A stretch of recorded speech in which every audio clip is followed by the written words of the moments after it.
Now, speaking of this wonderful world in which we live in Gilead, Reverend Ames often speaks about his wonder towards creation. There is woven in the story a deep sense of reverence and awe before God's creation. Whether we're talking about the simple planes or the several ways in which light changes the mood of a situation, simple animals and what they go about, the sense that in any given moment, the world can shine like transfiguration, as Ames puts it. I love it that John Ames has eyes to see it. Now, it seems that Christians, sadly so, live in a sense of a dichotomy between they are either heavenly minded or earthly minded. And it seems to me that John Ames shows us that you can better treasure the good things of earth by being heavenly minded, and vice versa. You can better love eternity by loving this world, and vice versa. Would you care comment on that for us? Well, you know, when I was writing Gilead, in all the writing that I do, really, I'm sort of exploring ideas that were broached to me when I was, you know, reading 19th century American literature and reading Emerson and Thoreau and Melville and so on.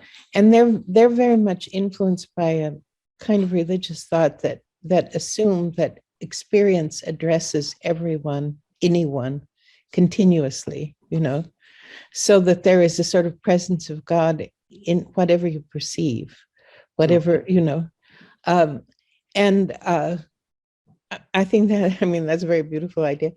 And in a way, I sort of experiment in my language with how that might be experienced, you know, frankly, hoping to perhaps school myself. But